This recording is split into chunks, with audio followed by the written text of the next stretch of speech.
Magandang araw po sa inyong lahat mga kapatid. JDB ho ang inyong kawawang cowboy. Okay, pag-usapan ho natin ngayon, ito pong si Philip Ipe Tibo, na formerly Mr. Mamatay na kayo. Yan. Salvador. Okay. May napansin po kasi ko ron sa kanyang mensahe. Na, di ba, pagka-file yan ng COC, so may siyang message yung binabasa. Lang kaya, ibang ho trip eh. Parang, ang dating pang presidente. At saka, napansin ko ho, nangopya. Nanulad, ika nga sa mga Batanggenyo. Nanulad. Kaya, ayun, sablay. Ayan, sabi nga, nilagay ko nga dyan, sabi nga ni Robin Padilla, napakahusay. Napakahusay mo, epektibo. Tingin naman ni Bato de la Rosa. Itokhang kaya natin ito, Mr. Chair. Kasi ito lang napansin ko, parang lutang si Ipe rito sa interview niya. Pero bago yan, ito muna. Simple lang. Ginagawa naman ng Pangulo natin ang lahat para sa ikabubuti ng bansa, para sa ikabubuti ng bawat Pilipino. Okay. Ito yung state, I forgot the year na State of the Nation address ni dating Pangulong Duterte. Okay? Pero, hindi ko po akalain na bastos pala ito si Ipe sa mga bumabatikos. Bahagi ho yung pagbabatikos. Di ba, bahagi yan ng ating demokrasya. Pero binabatikos pa rin siya. Di ba? Basta nga si PBBM, binabatikos, binabastos pa nga ngayon ng kampo niyo eh. Oo. Sa inyo po lahat na bumabatikos. Yan nyo ha. Bakit tumigil?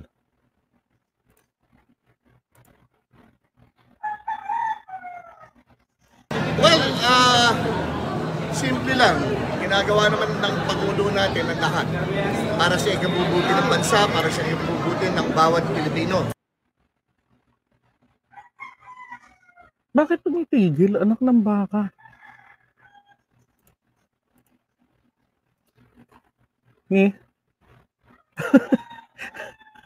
Anong nangyari? Baka tayo uli. Anak ng kamote.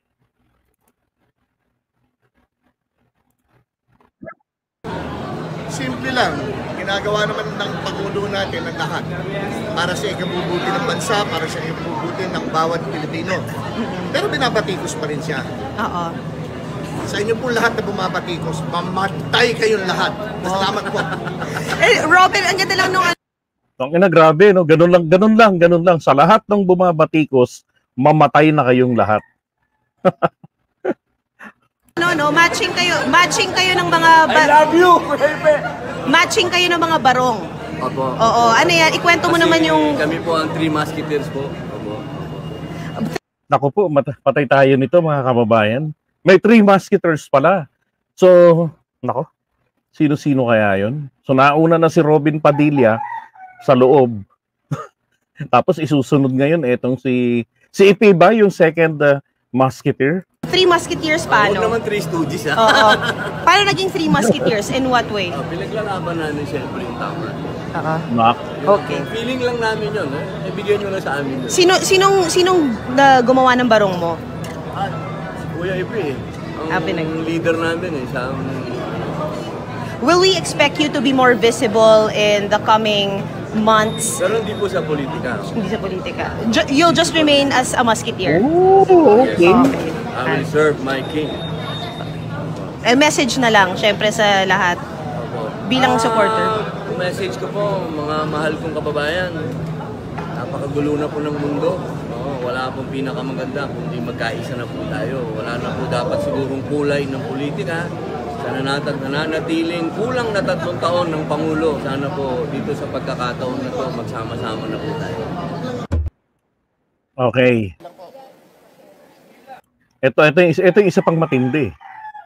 Yung interview niya pagkatapos niya mag-file ng COC. Dito ko may napansin eh. Maganda naman yung mensahe kanina ni Robin Padilla. Again, ilang taon na rin po nakalipas na yon yung video na yon. Pero talagang hindi ho talaga nawala sa isipan ko yung kanyang tugon. Na sa lahat ng mga bumabatikos, mamatay na kayo. Ayos, di ba? Patayin kaya natin ang pangarap ni Ipe ngayon na maging senador. Delikado po tayo dyan eh. Okay lang po. Okay po.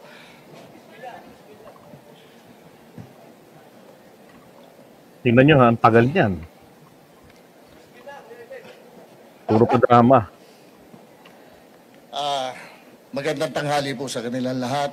Bubunot yan.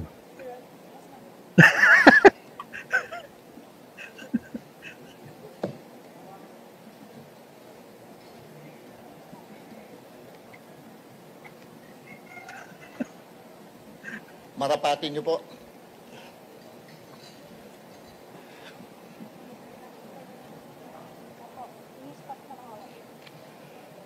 Habang nakatayo ako sa harap ninyo po, Yun, boy basa nga.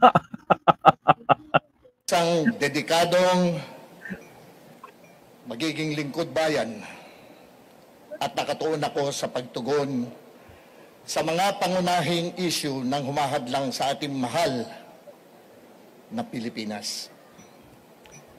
Ang aking pong plataforma ay nakatuon sa kapayapaan o peace and order.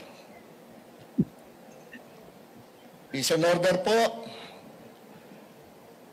palalakasin ko ang ating ahensya ng pagpapatupad ng batas upang matiyak ang kaligtasan ng publiko tulad ng pagdadagdag ng budget para sa modernization ng ating mga kapulisan at kasundaluhan.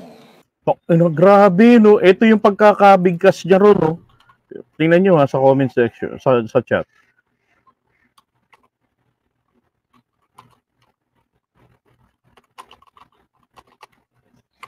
Ito ho, tingnan nyo ha. Ayan ho. Di ba? Yan yung binanggit niya. Ulitin natin ng konti.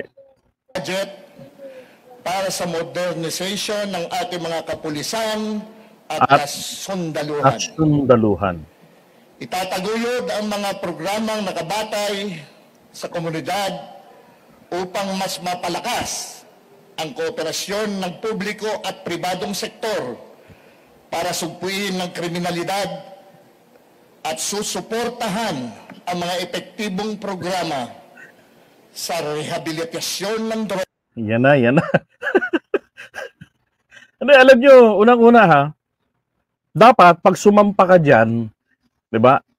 Ano yan eh, that's your time, di ba? That's your time to shine, ika nga.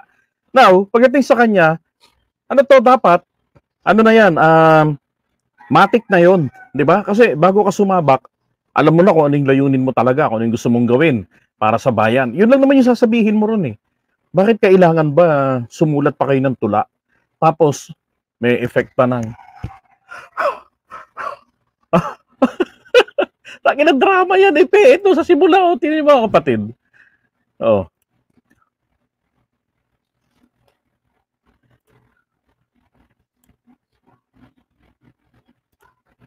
Oy, Ipe, magsalita ka. Damuhon to. Wala na naman. Nagkakagalo ng video na. Nakakasira kayo ng moment, ah. Tingnan niyo yung drama ni Ipe, ah. Okay po. 1, 2, 3. Dilat muna. Ulit. Magandang tanghali po sa kanilang lahat. Sabay bunot eh, no? Trending na ngayon yung gano'n, ano? Bubunot muna. Para hong si Sara Duterte.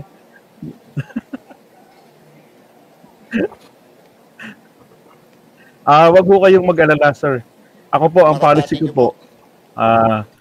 ko po sa buhay sa ganyan, hindi po ako kakandidato because I am going to win or surely I will win. Hindi ko gagawin yon. Bakit? Alam ko kung anong kaya kong gawin eh. Okay po? Kaya hindi ko kailangang tumakbo para maging senador. Okay na ako rito. Ating mahal na Pilipinas. Ang aking pong plataforma ay nakatuon sa kapayapaan Ang presidente yan, ha? o peace and order. Peace and order po. Palalakasin ko ang ating ahensya ng pagpapatupad ng batas upang matiyak ang kaligtasan ng publiko tulad ng pagdadagdag ng budget para sa modernization ng ating mga kapulisan at kasundaluhan. Itataguyod ang mga programang nakabatay sa komunidad upang mas mapalakas ang kooperasyon ng publiko at pribadong sektor para sugpuin ng kriminalidad at susuportahan ang mga epektibong programa sa rehabilitasyon ng droga upang mabawasan po ang krimen. Okay. Ganda. Ako pabor po ako sa sinabi niya parting yan tungkol dun sa rehabilitasyon. Dapat lang ay rehabilitasyon ng mga biktima ng pinagbabawal na gamot o biktima o rehabilitasyon ng mga drogista. Hindi ho rehabilitasyon ng droga. Ano yun, upgrade ninyo yung level ng droga para mas malakas yung amats? Bakit yun ang i-rehab, ipe? Isip. Uy! Nais ko pong Yun. maibalik yung hindi na matatakot ang mga pamilya na nakakasiguro sila na makakauwi ang kanilang mga anak sa kanilang bahay. Na hindi Ano yun? Siguro ihahatid sundo ni Ipe, no? Bawat isa. makikidnap, hindi magagahasa, hindi mapapatay. Oo, grabe. Siya magbabantay. Hindi, kasi kasalanan din naman ng mga kababayan natin lalo yung mga magulang. Nawawala yung mga anak nila, nakikidnap. Anong ginagawa nyo? Oh, di ba meron ng public awareness, marami nang nakikidnap. Hindi ba natin masabing nakikidnap eh. Di ba? Yung iba nawala kasi nagtanan, yung iba naman nawala dahil yun nga, sumama sa mga tropa, napatay, nagahasa, binaon sa buhangin. So hindi yung kasalanan ng gobyerno yun. Di ba? Ayan yung responsibilidad ng tao, hindi nag-iingat. Responsibilidad ng magulang.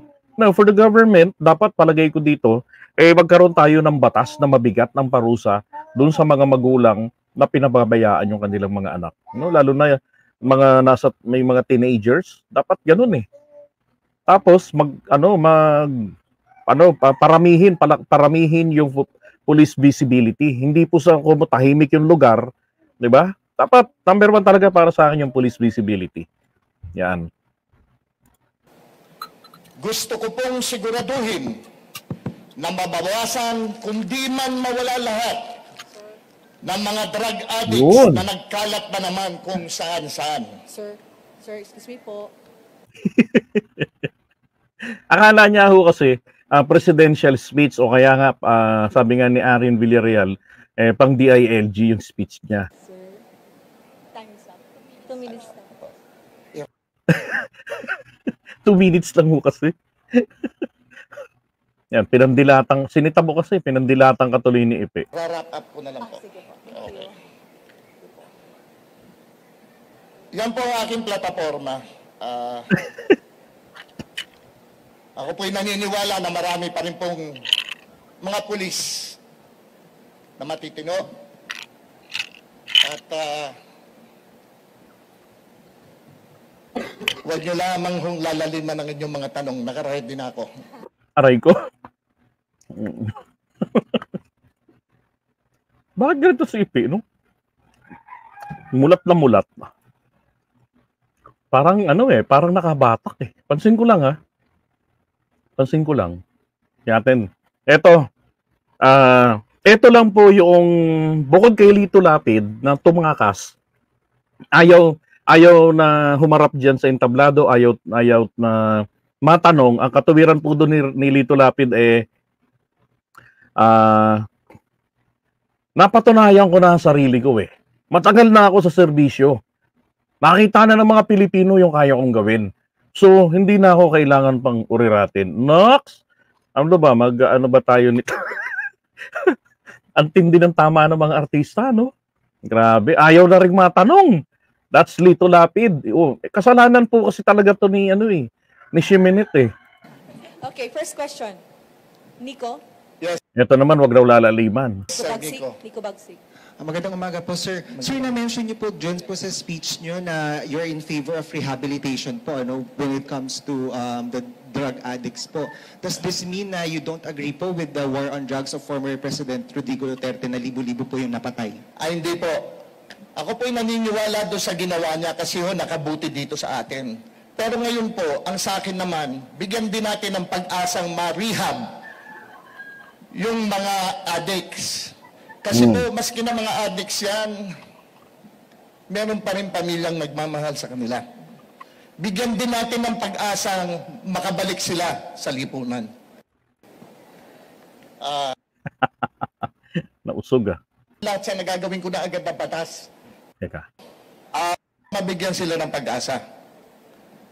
Kailangan, sa akin ho kasi, ayoko nung hinuli ko, pinatay ko. Ayoko nang ganun. Umaamin. Umaamin ng mama, di ba? No, ayaw niya ho ng ganon. Pero alam niyo ho, ako natutuwa ako ron eh. Kasi nga, ang gusto niya, bigyan natin ng pag-asa na makabalik sa lipunan. Di ba? Alam niyo, FYI lang o paalala lang. Noon pong panahon ni dating Pangulong Duterte, meron naman pong rehabilitation. In fact, ang laki po ng ginastos, nagpatayo po siya ng mga rehabilitation centers. Kaya lang, hindi ko alam kung anong nangyari, kung naging crematorium ba. Bakit? Di ba meron silang katok ng pagbabago, that's the tokhang. Ang ganda nun eh. Kakatokin ka muna, hello, may addict po ba dyan? Tok, tok, tok. Pagbukas ng ganyan. Wala pong addict dito. Na-addict. Ganun. Meron po kaming libreng rehab. Mag-avail po kayo. Punta na, pag na-rehab, ito, torture ang inaabot. Para kumanta. Kanino ka bumibili? Saan ka makuha ng pambili? Yan, sariling sikap po. So ngayon, hinuhuli yung mga naikanta. Kaya pumalpak yan eh. Na-rehab lang, hinuhuli. Tapos yung mga nagpa-rehab na, ang gagawin para makakontrata. Di ba may kontrata yan, may pondo. Kada ulo ng mapapatay, may pera yan, 50 mil kada isa. Ang nangyari po, yung mga nagpa-rehab, papakawalan nila ngayon. Kasi, kada isang detachment yata ng pulisya, meron silang quota system. Kailangan, kunwari, sa isang linggo, 50 mapatay mong adik para ma-promote kayo. So, pinapakawalan nila. Pag pinakawalan, ngayon, susyoktiin nila ngayon. Bypass tayo. No. Pero yung tao, kasabwat nila na, ikaw kunwari yung magbibenta o kaya ikaw yung buyer. Tapos ngayon, i-raid nila ngayon. O buyer daw, kunwari, ganun. No. Tapos, biglang manlalaban ngayon yung addict. Sasabihin nila, ito ang leader ng sindikato ng illegal na droga. Ang Tambalos-Los Gang, yung mga ganun. O ito yung Dutae Gang. Gaganunin nila ngayon. Para ma-promote. Kaya ang daming na-promote noon. Dahil po dyan sa paramihan ng pagpatay. Ganon. Kaya yung iba, ayaw na magpa-rehab. Kasi yung nangyari, ginawang kill yung sistema. Ang problema, pinatay lang doon, yung, wala sa akin problema pupurihin ko kung ang pinupuri ko nga Kung ang tinuluyan talaga nila, malipol, yung mga nagsusupply. Di ba? Nandun na sila Ang problema, ang tinuluyan po nila, mga kalaban nilang supplier. Dahil nabubuhay hanggang ngayon ang mga tropa ni PRRD. Gusto ko mabigyan sila ng pag-asa. At tingin ko naman po, tama din yun aking sinasabi. Kung mali po, patawarin niyo ako. Yun po. Okay. Sir, magandang umaga po. Yes, sir. Michael Rogas po from Radyo Pilipinas. Binabanggit po ninyo yung mga plataforma kanina. At Isa lang po plataforma ko, peace and order. Apo. Yan man pala, isa lang pala plataforma, peace and order Ano ba? Pang ano ba to? DILG o pang DND? Sir, bilang po isang artista, meron po ba kayong kakayahan na gumawa po ng isang panukalang batas para ho sa ganun ay ma-draft po at maipasa sa Senado ito po mga binabanggit po ninyong plataforma na ito? Ayun. Tingnan natin kung madi-discuss niya po yung how a bill becomes a law at saka yung sources of laws. Okay? Opo. Uy, Bakit hindi ka naman kaya po na. hindi? Yun nga po ang nakakasakit minsan. Kasi po, Explain mo na lang, what are the sources of laws? At saka, how a bill becomes a law? ang tingin sa lahat sa amin, kami mga artista lang. Ito naman, artist. Makikipagtulungan naman po siguro ako sa aking mga abogado. Patay tayo dyan. Makikipagtulungan naman po ako sa kapulisan. Alam nyo, law enforcement ang trip ni Ipe eh. Hindi ho lawmaker. Di ba? Alam nyo kung bakit ganun yung nasa takbo ng utak nila? Ito yan eh. Unang-una ho, indication niya na hindi po talaga nila nalalaman kung ano ang kanilang pinapasok. Okay? Hindi nila alam. Look at Bongo. Di ba? DSWD ang trip niya. Oh. Eto. Pambabatas makikipagtulungan. Bakit? Ano, manghuhuli ka ba? Di ba? Ang mambabatas hindi makakapagbigay ng mando sa kapulisan natin, sa mga kasundaluhan. Wala kayong kapangyarihan doon, pang presidente yun. Parang nakikita ko dito, pareho naglaman ng ulo nito sa paniniwala po sa pagiging mambabatas. Katulad po ni Raffy Tulfo. Di ba pagka naghihiring, ma'am, binibigyan ko po kayo ng palugit 2 buwan. Di ba? Mga ganon. Hindi ho yan ang sistema. Dapat ganito yung gawin ninyo. Let's shortcut the process.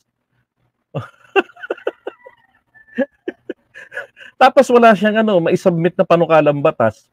'Di ba? Puro ingay. So ganun ho mangyayari dito. Magiging kumbaga parang vlogger, magba-vlog, content creator, ganun. Magre-react ng magre-react. Sabihin naman yan, bayan, may nakidnap na naman po. Saan mo nakita? Nakita ko sa FB. Mga kababayan, meron na naman pong nag-aasa. Marami ho talagang manyakis, kaya maraming nagagahasa.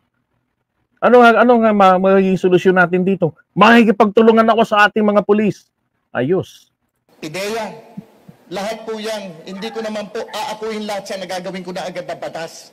Kailangan po, meron akong oras din na makapag-usap sa kanila para maiayos ko ang dapat maayos. Patay. Sablay na to doon sa explanation ng how a bill becomes a law. At saka yung sources of laws. Dapat hiwalay po yan. Alam niya yan. Alam niya dapat ipaliwanag yan. Yun lang sagot na, makikipag-ugnayan naman ako sa mga abogado ko eh. Patay. Di abogado mo na lang patakbuhin nyo. Sir, follow-up question lamang po. Aside po sa pagiging artista, ano pa ho yung inyong experience na maaari pong maging batayan ng mga botante para po kayo ay iboto? Simple lamang po. Siguro po Convince me. sa loob ng Kumbinsihin mo ako, ilang Ipe. taon na pag-ikot ko po sa buong Pilipinas, Alaya. nakikita at nakakausap ko naman po at nalalaman ko kung ano mga hinaing ng mga tao. Yung hinaing ni Diyos. At yun po ang aking pinakahawakan dahil nga po ako'y bumababa hanggang sa grassroots po ang pinupuntahan ko. Nalalaman ko po kung ano ang kanilang pangangailangan, kung ano po ang kanilang hinaing. Sample. Hinihingi nila sa kanilang mga lugar na babawasan ng mga addicts. Dumarami na naman po. Nagkalat na naman kung saan-saan. Kaya kung maaari po, kung ako po'y mabibigyan nila ng pagkakataon, gagawin ko po ang lahat. Tatanggalin ko ho ang pagod sa aking katawan para maiayos ko po kung ano yung mga hinaing. Lalo Tatanggalin mo ang alin? Ang pagod. Kaya kung maaari po, kung ako po'y mabibigyan nila ng pagkakataon, gagawin ko po ang lahat. Tatanggalin ko ho ang pagod sa aking katawan. Uy! Naku, palagay ko mga kababayan, magkakaroon tayo ng libreng massage dito. Tatanggalin niya yung mga pagod. Sana, isama niya rin. Pakituloy-tuloy nga natin, baka karugtong nito. Tatanggalin ko yung mga pasma sa inyong katawan. Ah, para maiayos ko po kung ano yung mga hinaing, lalo na po ng mga magulang. ayun, akala ko kasama pa yung PASMA. Pero ano bang plano nito? Magpapatayo ng free massage to parlor? Ipe, ano ba talaga? Lutang. Lutang. Susunod pong tatanong. Meron pa po? Babawan nyo lang. Sherry Ann, ABS-CBN po. Ma'am, Yes, sir. Magandang hapon po. Ma'am. Sir, maliban dun Malaki sa ba? gagawin nyo, kung kayo'y mananalo, Opo. senador, sabi niyo nga po, Opo. kukonsulta kayo sa mga abogado, Opo. sa mga pulis. Opo. Pero bago yun, sir, during the campaign, Opo. habang ngayon nanliligaw kayo ng mga botante, ano yung mga paghahanda na ginagawa po ninyo para eventually, dun sa possibility na magiging senador kayo, pagkatapos po ay, syempre, from time to time, natatanong kayo, posibleng maharap kayo sa debate. Ano po yung mga paghahanda po ninyo? pinaghahandaan ko po, yun lamang pong nasa aking puso at nasa aking isipan na nakikita ko at nalalaman ko. Realidad po.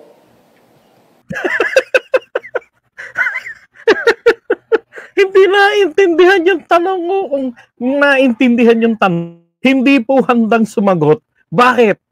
Ha? Bakit hindi? Napaka-generic po ng kanyang sagot eh. So tinatanong siya, ano yung pinaghahandaan? Kasi mapapasaba ka sa mga debate. Ibig sabihin po ng tanong, nag-aaral ka na ba ng parliamentary rules of parliamentary rules and procedures? Diba? Inaalam mo na ba paano magbato ng proper motion, paano mag-interpolate, when to interject? Yun po yung ibig sabihin dun sa tanong. Hindi pinaghandaan.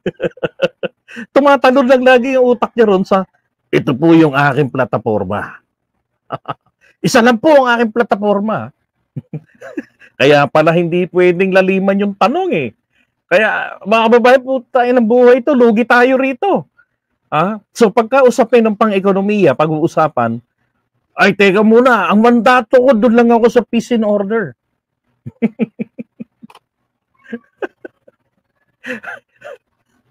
hindi ako ano sa ekonomiya, hindi ako expert. Ay nako. Yun po ang hindi mawawala sa akin, ang realidad. Kasi po, Ang inang buhay ito, realidad. Sige, pakinggan natin ano. Hindi, sa totoo lang mga kapatid, to be straightforward with you, yung mga videos po na mapapanood niyo ngayon dito, first time ever ko lamang pong napakinggan. nagkalat na naman ng korupsyon dito. Pagka ang korupsyon po nandyan, ang krimen po hindi mawawala. Nako, sino po senador ang nariringgan niyo dyan palagi? Kapag ang korupsyon po nandyan, Sino? lalo pong maghihirap yung mahihirap. At kapag yung korupsyon nandyan, mapupunta na naman at maiisip na naman nilang bumalik sa droga. Kasi yun ang pantanggal ng kanilang pag-iisip sa kanilang kahirapan na nangyayari. Sir Philip, ano Sagot. Hindi nyo alam kung kaninong dialogue yan sinasabi niyang yan. Kanino? Hindi nyo alam. My God. Tibonggo ho yan na linya. Your Honor, talamak na naman po ang korupsyon ngayon.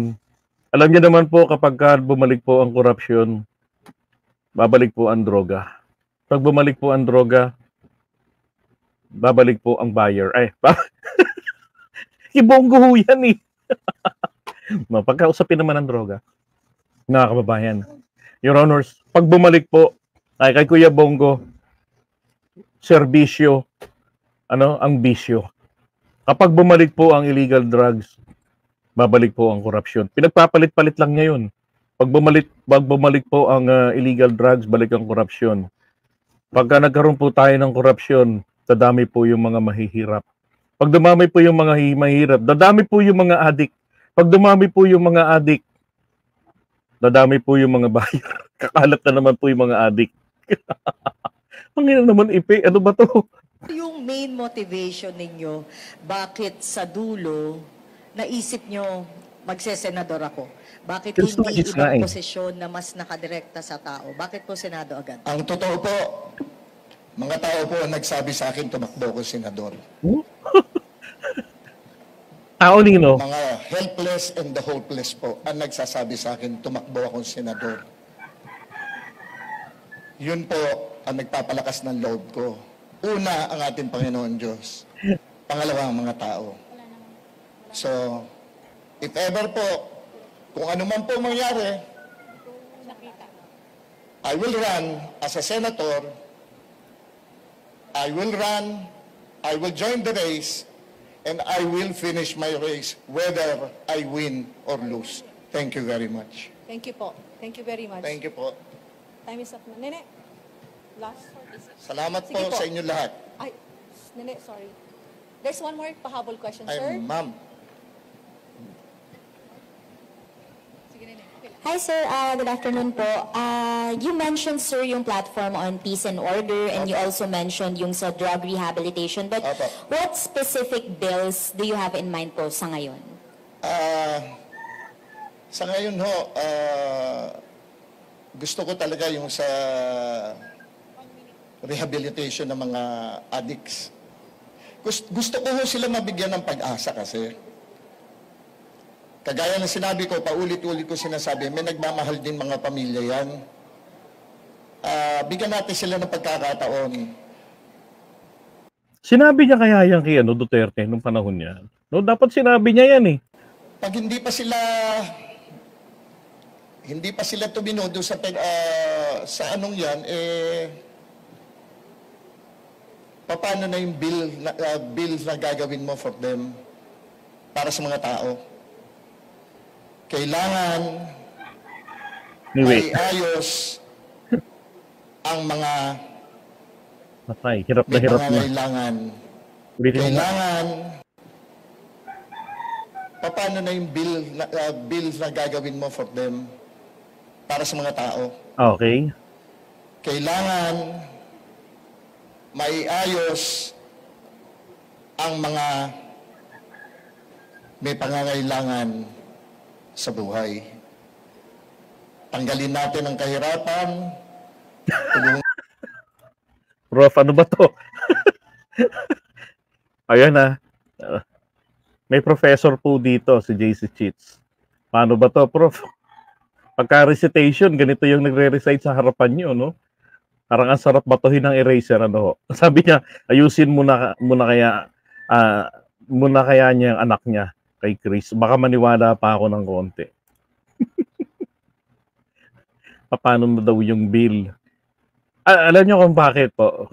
Why that segment caught my attention? Simple lang po. I wish to invite the...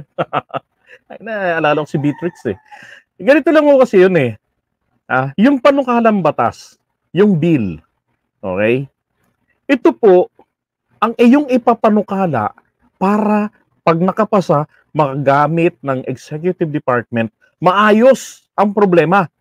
Di ba? Pero sa utak ng IPE, aayusin niya muna yung problema bago siya gagawa ng bill. Para saan pa ang batas? Kung wala naman na, di ba? Ang paggagamitan nito. Sus. Nga natin sila magkatrabaho, hindi sila mag-iisip papunta sa droga. Ano? Paano? Di ba? Anong pagkakaintindi nito sa bill? Allowance? Okay, maraming time is up na ina. Maraming Okay na? salamat po, Sir. Okay. Thank you very much. Philip. Thank you po. Okay. Ayun na, lumayas na. wala tayong maaasahang matino rito kay Ipe. So, parang ito nga nai-imagine ko, nakagano si Robin Padilla. Napakahusay mo, Ipe! Epektibo ka talaga, mga kababayan, iboto nyo po. Then si Bato de la Rosa, nasaktan po. Totoo, masakit kay Bato de la Rosa yung sinabi niya, ha? Masakit kay Bato yun. Dahil may salita, may interview si Bato, sabi niya, hindi naman namin ginawa yun. Sabi niya, para sa amin lang. Ginawa namin yun, yung tokhang, yung tokhang tsaka tokbang. Diba? Para sa kinabukasan, mga kabataan. So, ibig sabihin, talagang, intention talaga nila na may patayan, may liquidation.